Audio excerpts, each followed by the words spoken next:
mission. Oh, Ah, well, let me try the button again. no, it's good. We're good. They're good? Yeah. Okay. Okay. In theory, well, I guess I'm supposed to announce who's here, who's a voting member. Gwen, Lynn, Karen, Jim Stein, Danica, Miguel, and Tom Riley are the voting members who are present at the moment. And we did roll call. Is today's agenda acceptable to everybody? Yes. Yes.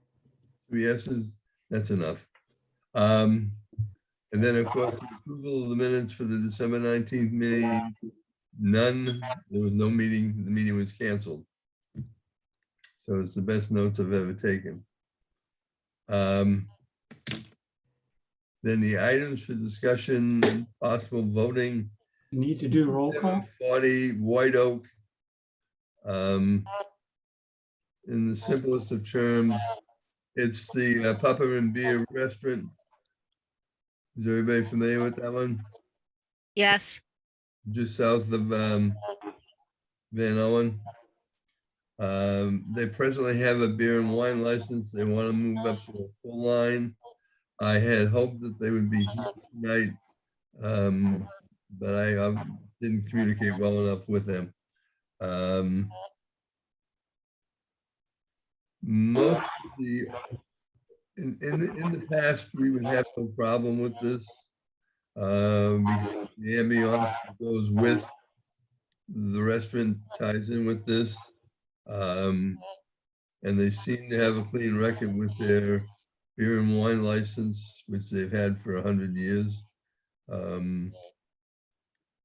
So we can either vote on it or wait until next month. There were a couple of things that got my attention that was a concern. They wanted to increase the hours of operation, and I would prefer to, or that at least for me, that they would stay with the hours they have today. They've had these hours for the last 10, 15 years. Why do they want to increase them? Well, they're a busy restaurant, so they're probably having trouble accommodating their. Yeah, if you call your order in at 6 o'clock, then they'll have it ready for you at 11 instead of 10:30. Well, I just being facetious. yeah. But what got my attention, in all honesty, page 3, there is a question that says, will alcohol be sold without a food order? That's a good question. Yes, and they said yes in their proposal. Well, I think that's not right. So again, we're not going to vote on it today. Yeah. Well, Well, I think we should probably let them have a presentation, even though I can personally say I'm against the alcohol, but I'm more for maybe them expanding their hours, but not adding alcohol. I'm certainly not for both. Right. Well, I too would prefer to have them make a presentation. This is their project, and they're a lot more knowledgeable about it than we are. So why don't we just put a hold on it until next month?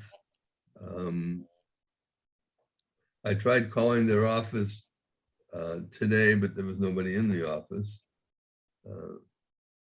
So. They want to sell tequila. Huh? They want to sell tequila. Yes. It's a natural. That place holds 77 inside and like 20 people outside. And the thing that's interesting is during the virus, they closed the outside facility and kept the inside facility open. which is probably the only restaurant in the United States that did that. Why they did that, I don't know, and I was hoping to find that out tonight. So shall we postpone them until next month? Yeah. I'll just say that's a very dangerous corner, White Oak and Van Owen. So, Yes, there's lots of accidents there. lots of accidents. Yes. Which is a good reason not to be positive and not, you don't want to do the later hours either.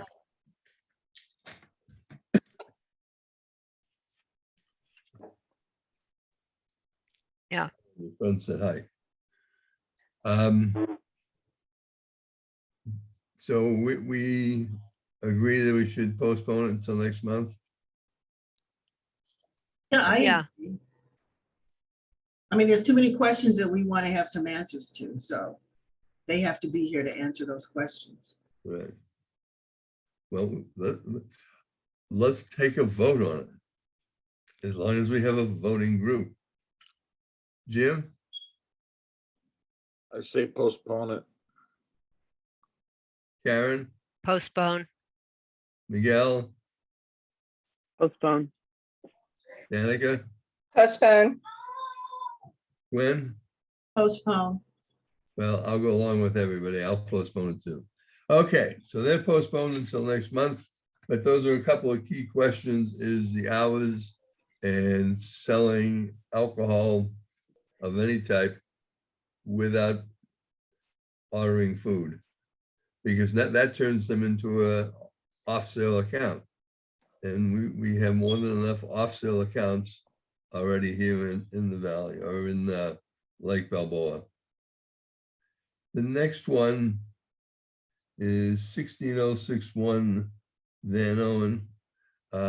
We had a meeting with them back in August. That's the one at Woodley? Yes. And we said basically that they could enlarge their store. I don't know how that gets on there. But anyways, we had no problem with them enlarging the store. Number two, we were okay with the beer and wine license because they have had one for 10 or 12 years and they appear to have a good record with the police department. However, we were opposed to the spirit license or type 21, which is a full line. There's two types of licenses. There's license 20, which is beer and wine. And then there's license 21, which is beer, wine, and spirits. And if they had not had their beer and wine license, we would probably have voted to turn it down completely. But because they had it, we said, we're not going to take business away from somebody here in Lake Balboa. They can keep it, but they can't have the spirits. And in particular, the concern was you had the liquor store on the southeast corner. They're on the northeast corner. There's a liquor store 50 feet, 90 feet away. So that's the way we ended up voting on the whole thing. We sent it off to Nuri's Office of Planning with a letter back on September the 9th, I think, or September the 8th, expressing our feeling on the whole thing.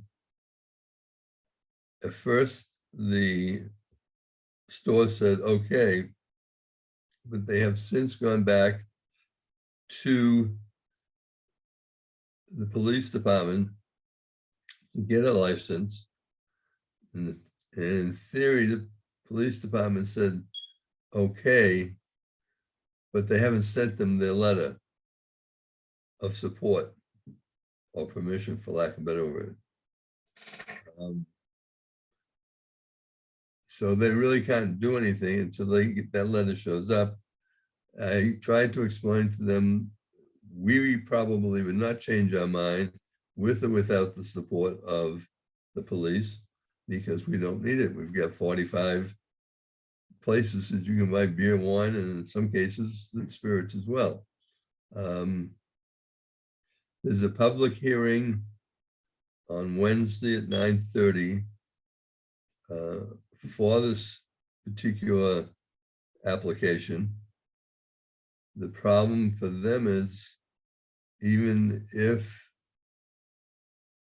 the planning department said yes, they still can't move forward because they don't have that letter from the police department. So until that letter shows up, planning cannot make any decision. In addition, I sent the letter from the 8th, from September the 8th. I sent them another copy today. And I explained to the planner why we had taken the position that we had taken, that 3 of the 4 questions or concerns were acceptable, but the spirit license was not. So I will probably go to the public hearing on the 19th, which is Zoom. So it's not going to affect much of anything. And just make sure that everybody knows where the neighborhood council is coming from. Any questions on that? Thoughts, feelings, emotions? Okay. 17,630 Sherman Way. That's just east of White Oak. I think it's behind Katie's house. But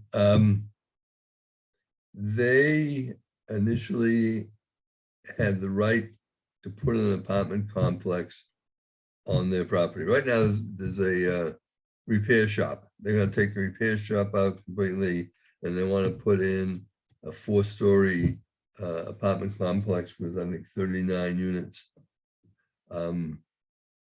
They originally had the right to build the apartment complex, but they did not have the right to have 39 units. So they had to go to planning, and an administrator decided whether they could have the density bonus or not. And that's been kicked around for about a year now. And about a month ago, they got their permit for the density bonus, so they can have the 39 units. The density bonus is based on that you have to have some units for the low income, middle income.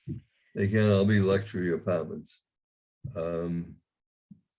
But obviously the more apartments, the more rent it comes in. So that's the direction they have gone in. They have already applied for the demo permit. They have that. On the other hand, when talking to the expediter, he said to me, we probably won't start until summer or even later. The only reason I keep going back to these people is because it affects a lot of people in that immediate area, and they should know when the construction is going to begin, when the demo is going to begin, just so that they know what's going on. Any questions on this? Yes. Whatever happened regarding the parking, the exit entrance for the parking on that? Last meeting, we talked about did the garage, was it going to be White Oak? Was it going to be Sherman Way? Was it going through the alley? Was it going through the neighborhood? At the moment, well, it's going to end up going through the alley, there's no question, because that's the only ability that anybody has to get into the facility. They won't let them put a driveway or anything on Sherman Way. So everything has to come off White Oak. The other possibility is to come off one of the residential streets. Well, that's a terrible possibility. Huh? That's a terrible possibility for the people who live there. Right. Well, in theory, they can't use residential street. But I don't know how you control that because the alley is there and it goes from White Oak all the way out to the residential street just south of Sherman Way. I will continue to try to get a hold of the planner and see how they're going to adjust or address that. And I'll get back to you. But it appears we don't need an answer today. Any questions, thoughts, feelings, emotions? Okay.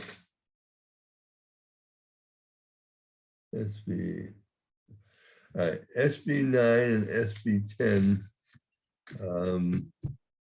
9 in particular, there is, as I have discussed before, there is a very strong movement to try to repeal both of these because they're so damaging Heinous. to the community. And there are a number of organizations who are involved to oppose this. There's a number of legislators, state, county, cities who are opposed to this thing. We're trying to get it on the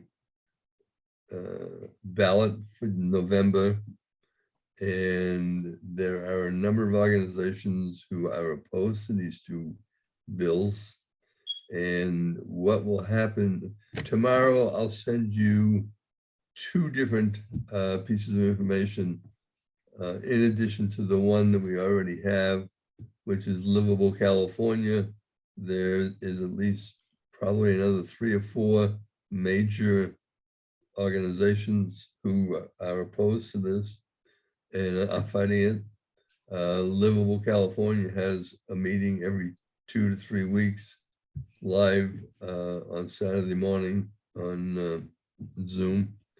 And I will continue to send everybody the information for that. I'll send you the information for another organization that I came across today, who has been around for a number of years. And I will send you a copy of the legislators who are opposed to this project. But again, this is a very serious concern because of what you can do to your community. It's now easier to build in, it's easier to get permits to do building in the residential area than it is in the commercial area, which should never happen. Okay, anybody have any thoughts, feelings on that? Okay, you'll have John, to did you hold want that. me to show that video? Oh, would Yeah, you? Go ahead, please. Okay, so Valley Alliance of Neighborhood Councils last Thursday had a guest speaker who is one of the authors of the proposed ballot. And if you'll bear with me just a second, I'll screen share. Hopefully this will work real easy.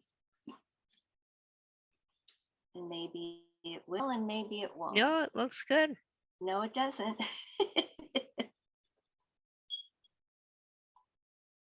Well, we're seeing your computer. Well, that's good, but that's not what I want you to see. You're right. Well, you'll find it. Here we go.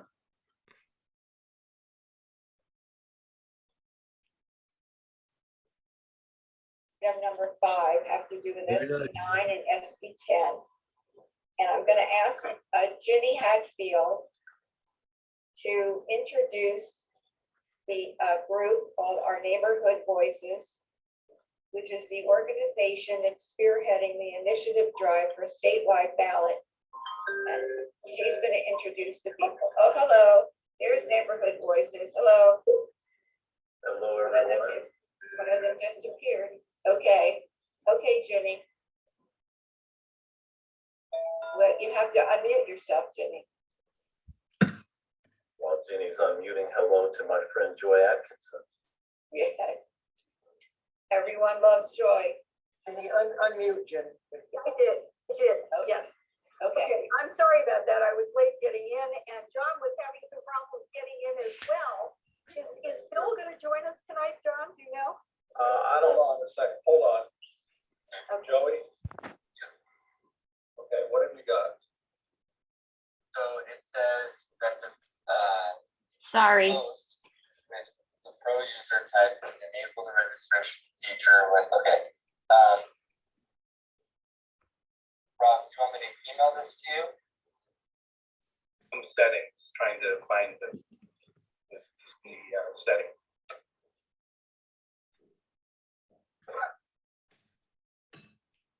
Says it's under manage attention.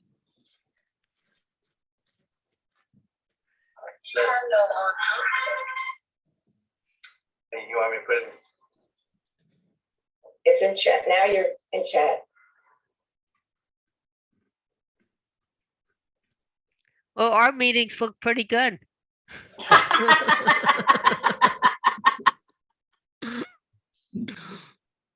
Sorry, they were having trouble. I'm trying to find where it actually You wanna starts. Introduce John. Yes, I'll be glad to. Yeah. Sorry about that, guys, but tonight we have one of the 5 co-authors of the initiative that's now being circulated for signatures in response to the passage of SB 9 by the California State Legislature. I'm sure most of you are aware of the impact that SB 9 is going to have on single-family residents in California. We have discussed this legislation, I think, several times on our bank agenda during the past year, especially when it was in the process of being debated. And John is with us tonight. He's co-founder and past president of United Homeowners Association. He's also CEO of New Life Economic Development, which is an LA nonprofit for affordable housing development and property management. And basically, he was one of the advocates who came up with our Neighborhood Voices, which is the organization, the nonprofit that's circulating this initiative. He's here tonight to educate us and hopefully enlist your support. So I'll let John take it away. Okay, John. Well, thanks so much, Jenny and Jill and Sandy for inviting me. I'm happy to be here. I was actually trying to look and see if I might be able to give you guys a little technical assistance on the Zoom issue, but we'll trust that it'll get worked out. But Okay. as Jenny said, I am John Heath, and I'm part of our neighborhoodvoices.com. We are a statewide grassroots coalition representing Californians from all different political perspectives and demographics that believe we all have the right to be heard about what gets built in our own neighborhoods. Our coalition includes elected officials, community leaders, and regular people from every demographic and political perspective that are uniting to take our voice back by presenting a ballot measure that puts communities back in charge of community planning decisions, not Sacramento. This is a movement started several years ago by Redondo Beach Mayor Bill Brand and others who understand that upzoning single-family neighborhoods to build more market-rate housing is not a solution to California's affordable housing crisis. In fact, that will just make our situation worse by causing land values and housing costs to keep spiraling upward. This is not, I repeat, not a supply and demand problem. Just to throw one statistic at you guys, I hate doing this, but every now and then it's important. Right now, in 2020, there are fewer people per housing unit than in 1960, believe it or not. In 2020, there were 2.74 people per housing unit in California. In 1960, there were 2.88 people per housing unit. And as far as I know, the last time I checked, even though I wasn't born yet, there was no housing crisis in 1960. The legislature's answer to our affordability crisis is the recent onslaught of state housing bills, which was mentioned before I started speaking. I'm sure everybody knows about SB 9 and 10 and the push for greater density and more expensive housing units without any affordability requirements, without any environmental review, no public hearings, no owner occupancy requirements, no additional fees to offset infrastructure impacts. Meanwhile, as we all know, our homelessness and lack of affordable housing just gets worse. So I won't bore you with the details on SB 9 and 10. If somebody wants to talk specifics, I'll be happy to do that. It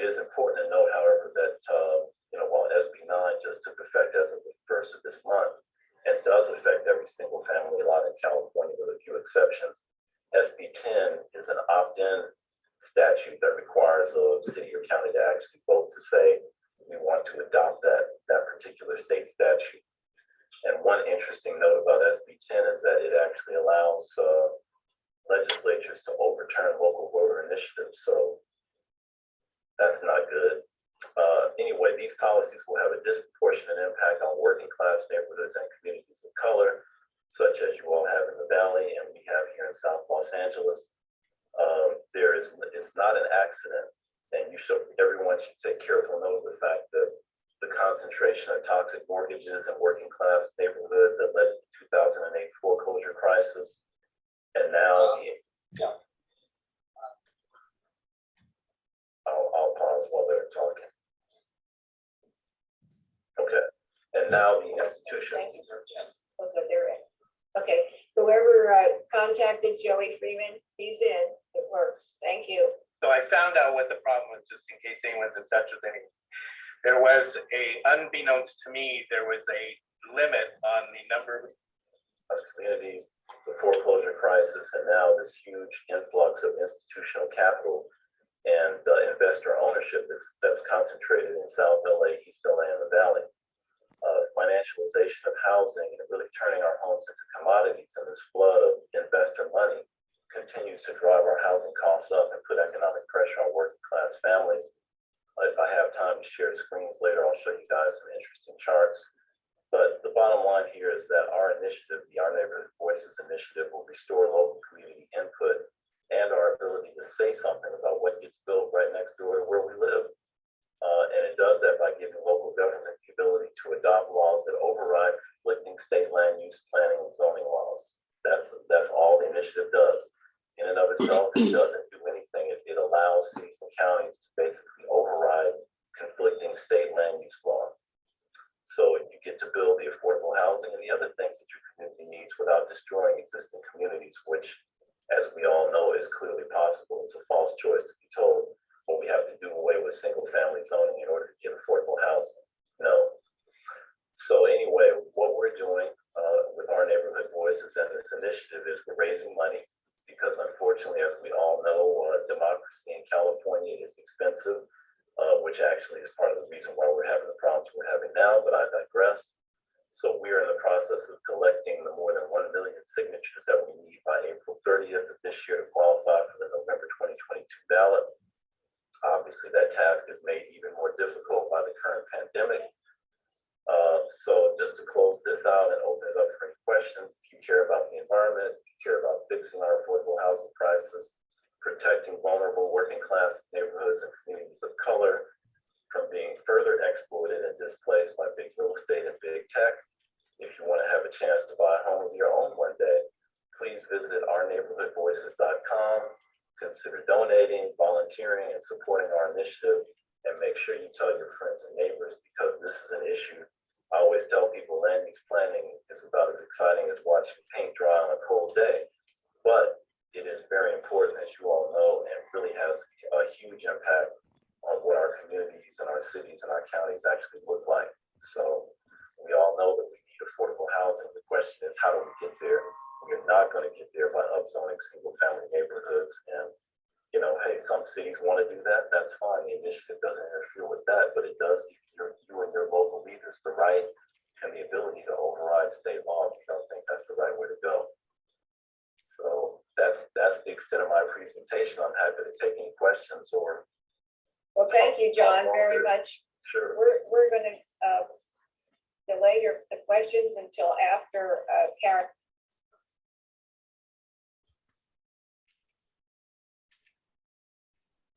We're done? Yep. Okay. So, as you can see, there is a great effort to repeal these two bills because it's so dangerous to our community as far as quality of life, quality of property, and financially. So it's something that we're going to stay with the rest of the year until the election in November, and hopefully it will continue to grow. It's it's going to be an uphill battle, but there seems to be a lot of people throughout the state of California who want to get into the fight and get it repealed.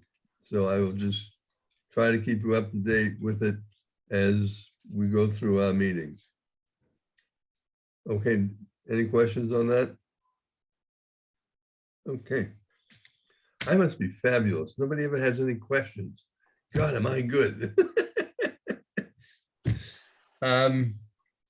Number 8, properties with new demo permits. If you want to do any demo work on your property, in theory, you have to get a permit. i.e. you got to walk down to the city hall, hand them a check for X number of dollars, and then you can do the demo work. The information that they send out to neighborhood councils only gives the account number and a phone number to call the person who's going to do the demo work. And that's it. We have no idea what's going to be done until we check on it. We had a situation 2 or 3 years ago where there was an office building by the airport, a 4 or 5 story office building. They've been there for a number of years. And all we knew is that they were going to demo it. So finally we got a hold of the right people, and evidently there was a shed out back, and that's what they're going to demo. And that was it. They weren't going to touch the building at all. They weren't going to do anything in the parking lot, etc. So that's where the demo permits come out. They're sent out by building and safety. They're not sent out by planning. And they are strictly to demo something. And they don't really affect our lives as members of the planning committee or as the neighborhood council, because until we get a project from the neighborhood, from the planning department, it doesn't exist. We can't make a decision on something we don't know anything about. But I put this information out to you so that you're just aware of what is happening and what might and most likely will be happening in 6 to 8 months when the application for the planning department come out. But I think it's important because there's a lot of things going on with demos, with this ADUs, and now with SB9. These properties are very attractive. And as an example, 6403 Whiteman, that's right on the corner of Victory. It's a single family home today, but they're going to tear it down and put up a 3-story, 4-unit facility. That's all the information I have. What I do is I do call the phone number at the bottom of the permit just to see what they're planning on doing. Doesn't mean they'll ever do it, but at least we have an idea. 6461 Woodley. The hope is to replace a single family home with 3 duplex buildings for a total of 6 units. So you can see where this world seems to be going. Although a location like that must be a single family house that's now sandwiched between apartment buildings, I bet, already. No, yes, the ones on Woodley. Yeah, Woodley, not Oh. Whitman, but Woodley. Right, these single family homes just didn't get bought up earlier. Yeah. So they can put apartments will go in there, not to worry. There's one which we'll discuss at a meeting next month, I think. 7005 Woodley. They're tearing a house down and they want to put, I think, 30 units in it. And it's a single family house and they want to put a 30-unit 5-story apartment building. And again, by right, they can do that, but they're chasing density. So now that's how we get involved with it. Right. well, you know, parking is a terrible problem there, but I could understand why no one who would buy a single family house on Woodley. I mean, Unless you're gonna be develop it. yeah, unless you're gonna tear it down. Exactly. So, I mean, and the precedent has been set already a long time ago because there's nothing but apartments. for the Right. most part running up and down Woodley. So it's, I mean, that's like the slippery slope argument that we had, not argument, but considerations we had about Balboa and the in front of the mobile home park and, you know, um, you let one in and then it's like dominoes falling. So exactly. Woodley's already fallen. Yes, it has. Um, The one of interest is 7140 Louise. I looked and tried to figure out where that thing is, and then I figured it out. It's Louise Park. They're gonna take down, as best I can figure out, they're going to take down the bathroom building and put a new building up with new bathrooms. Again, nobody knows when it's gonna happen or exactly what the details are. And I did send it over to Katie so she can call Rec and Park if she wants. But I guess the interesting thing is, even if you are the city, you have to get a permit to demo something, which is most interesting. If I can backtrack for a second, back to the Woodley Avenue properties. No, those were all originally zoned for like R3, where they could put apartment buildings, but they had single family homes on them. So it's Yes. not a big change in terms of permitting and such. They really already had the right to build apartment buildings on Woodley. Correct. And but what they're chasing, the reason we're getting them, they're chasing the density bonus. So instead of having 27 apartments, they can have 31 apartments. And with less parking. Well, of course. Well, because everyone would just ride their bike to the orange line and, you know, life is perfect. And when it comes to like the one we're talking about, where they already have the zoning, the ones who already have it, it goes to an administrator to decide if they can have the density bonus program. They have the right to build the apartments now without ever talking to anybody. And that happened over on Van Owen, one or two blocks west of the 405. There was one house there. They came in, blew it out, and put up 3 different apartment complexes because it was already zoned for them to do that. So there's not much we can do about it.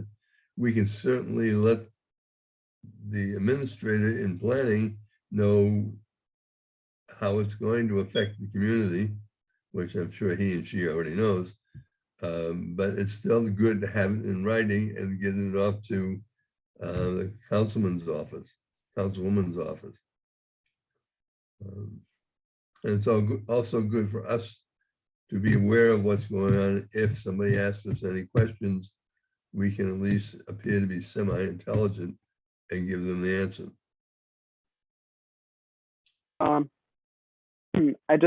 I wanted to stay real quick for that. You're breaking I- up. Is that better? Try. Okay, cool. So for Louise Park, just submitted Lexington Park. There was a submission notice of nation county, barely filed in November and December, I believe, for prefabricated bathrooms, which is why they're trying to update those bathrooms, which needs very much needed renovation. But as of now, I believe that's all the information I have with regards to Jackson Park. And I don't know any further, but I do know that a notice of determination was barely filed within the last month. Okay, thank you. The thing that's interesting about the park is nothing we can do about it, and it's nothing that's going to really affect life except during the construction period. And we can't sell the park, so it's not going to increase the value of the park. So, but again, I think we should be aware that these things are happening. That's what we're supposed to be doing, is telling the community what's happening, telling in the council office what's happening. So I think it's good that the more of us who know about it, the better, even if we can't do anything about it. Have you heard any more about what's going to happen at the Vallarta on Victory once it vacates there and moves to the new? No, I haven't heard anything, and I haven't seen anything. About a year ago, I called the owner, and he didn't know anything about nothing. You know, I saw a next door thing today that somebody said the rumor is that Trader Joe's going in there. Yeah, and I they think started the that's- rumor. I think it's wishful thinking. Well, No, no, they started that rumor. it's based on the fact that there's not enough parking. So that fits in with Trader Joe's presentation. But I don't think it's gonna be Trader Joe, if anybody. It might be that the one who might think about going in there is the German store, Elder or Alder. or Oh, whatever. Aldi. That's a Trader Joe's. That's owned by the same people who own Trader Joe's. Right. But Yeah, at we'll this see. moment, I have heard nothing from anybody about it happening. So until we get some feedback from someplace, I would imagine that would come out of Nuri's office. Because they usually send them off ahead of time. But I haven't heard anything. Well, hopefully they won't put an apartment building there. Well, that would fit there nicely Yeah. because you're right at the tracks. That's true. They'd get the bonus for that. Yes, and it's walking distance. Yeah. No, they could eliminate some bike parking spaces then. And they could easily put an apartment building across the street on the east side. Yeah. That would work. But again, we'll have to wait and see what happens.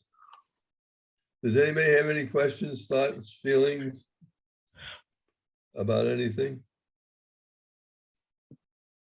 We got 8 minutes, so dream up something. There, raising my hand. Yes, I see your hand. I have heard that council people are looking for places to put up tiny homes. Have you heard anything about any tiny homes going in over on Victory over here near us, Tom?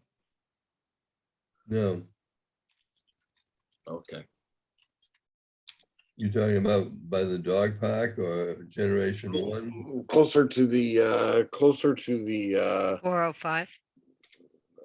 not that far down, no. Closer to Louise, you know.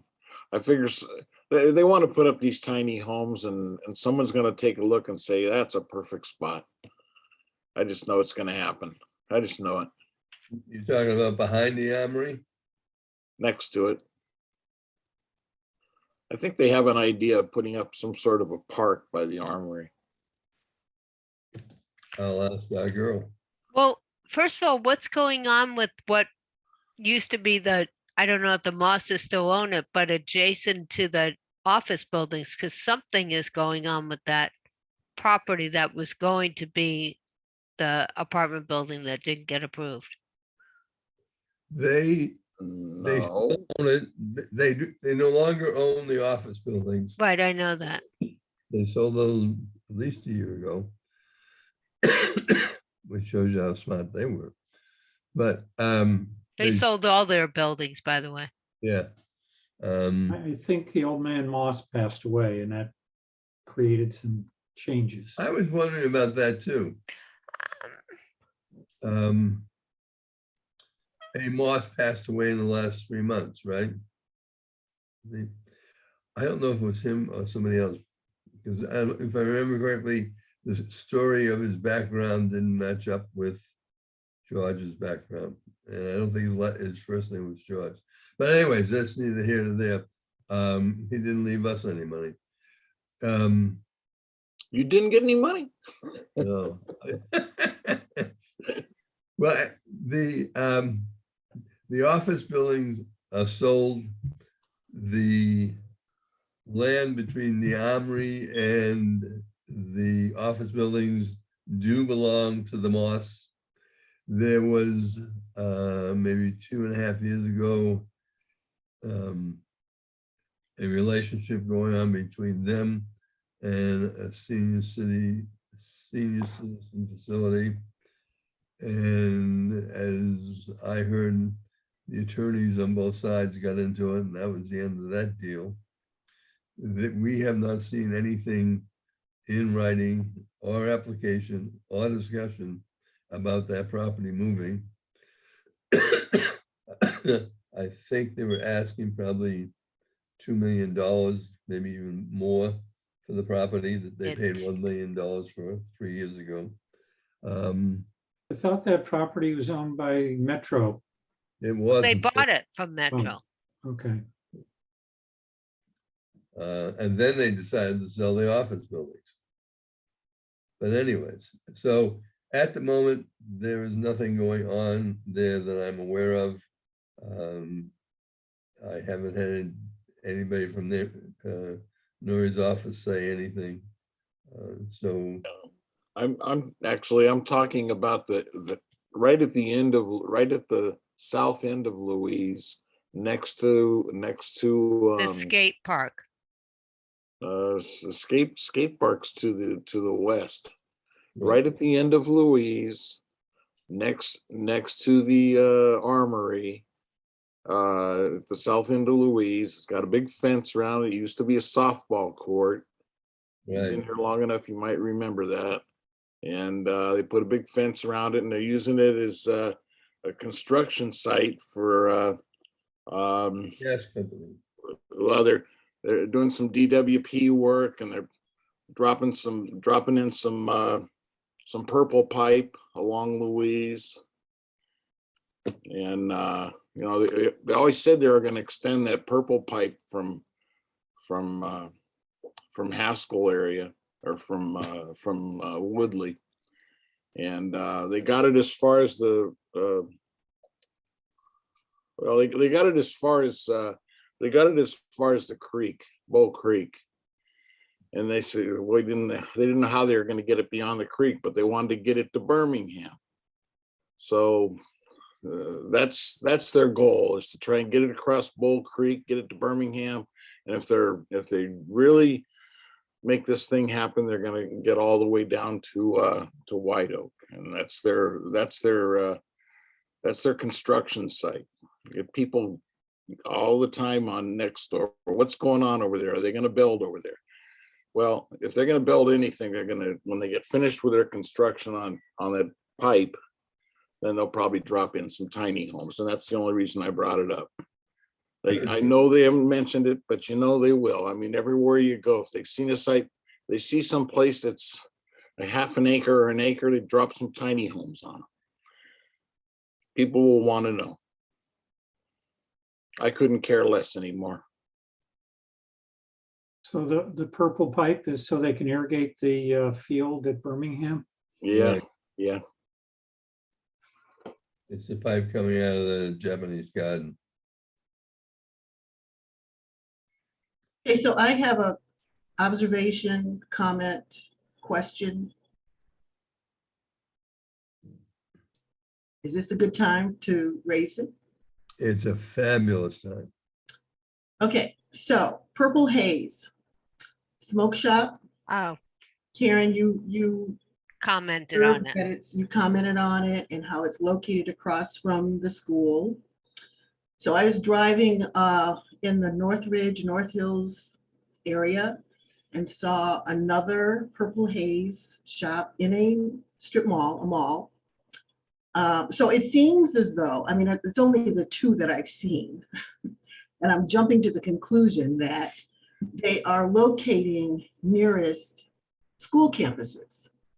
So the second one I saw is near Northridge, Cal State Northridge. And then there's one across from the high school. And who knows, and maybe some others around schools. So the question, so that's the observation. The question is, they're all in these strip malls. Do we have any say, influence about what goes into these malls? Because it seems to me, I agree with Karen about having, a business like that located near schools. And I'm wondering if we have any say about that. And if we do, I'm looking at that empty spot at the strip mall on Balboa and Sherman Way. That used to be the cash loans place. Yep.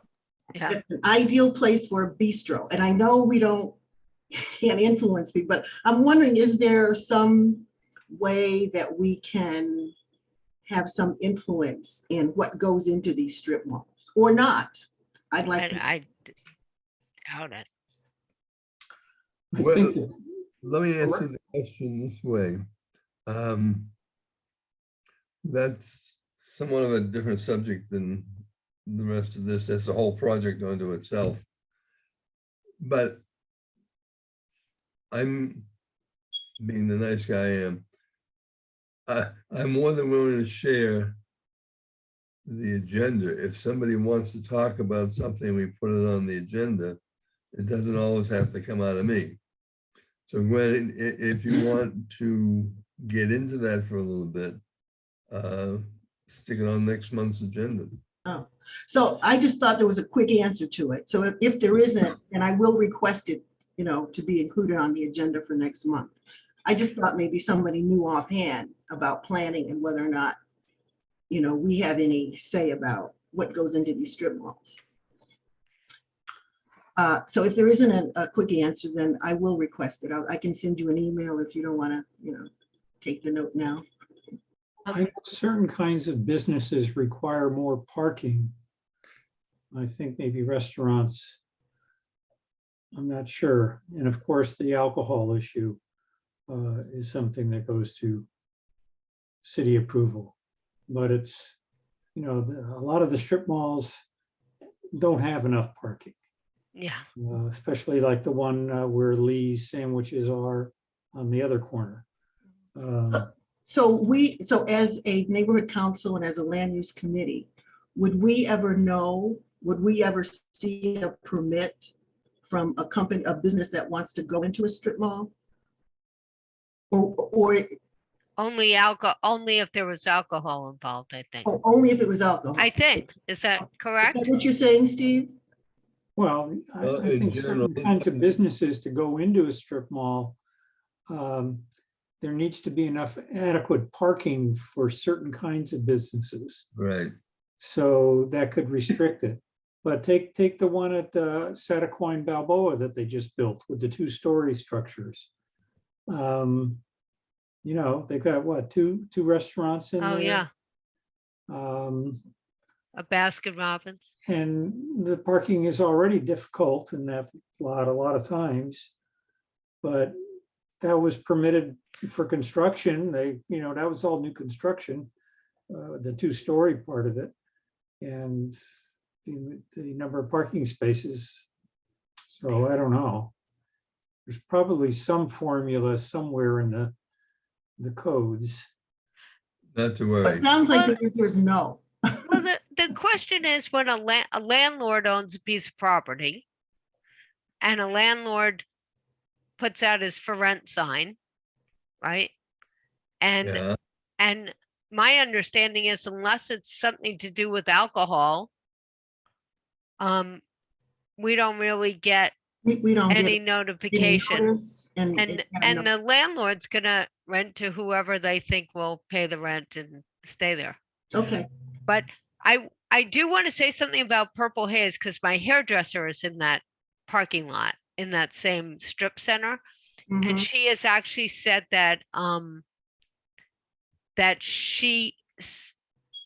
that Purple Haze has been a good neighbor, not a bad neighbor, and she has complained plenty over the years of different businesses that were in that strip center.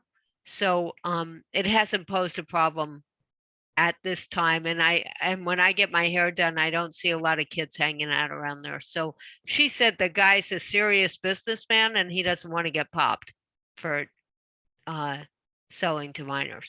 And your hairdresser was in a Purple Haze? No, my hairdresser's next to the donut shop. She does have purple hair though. A little orange, yellow, not so purple. That's a good one. I could use some Purple Haze someday, don't you think? Just saying. Yeah. any other thoughts, feelings? It sounds like Gary's got his hand up there, Tom. Oh, go ahead. Thank you, Jim. Thank you, Tom. Karen, just to piggyback on what you were saying about Purple Haze, they recently ran a back to school special Oh, really? for students in their windows. So Oh, nice. I complained about him in the first place, but my hairdresser was not complaining, so I was surprised. She Gotcha. might be getting some free Right. samples. but Yeah. with enough pressure from the community, from CD6 and from the city attorney's office, they quickly took down the signage. Oh, good. So they are trying to work with the community, but who in their right mind would do a back to school sale? It's, you know, are there many things that shock you these days? Well, just when you're saying though that they're Yeah. good- No, good I was neighbors, just that's saying that exactly- that was my hairdresser's just opinion, and she's had to contend with the donut shop and the pizza place that were Okay. there before, so. That corner's got a little bit of everything. I just tell you that I'm always afraid I'm gonna get killed when I'm pulling my car into that parking. Take your bicycle next time. Oh, yeah. Oh, that's a safe way to travel. Ask your government. Okay, well, thank you all for coming. It's been a fun night and we even get some things accomplished. And we will see you next month. Okay. Well, we'll see you in the beginning of February. Good night, everybody. Bye. Good night. Feel better, Jim, Thank you. Tom. Bye.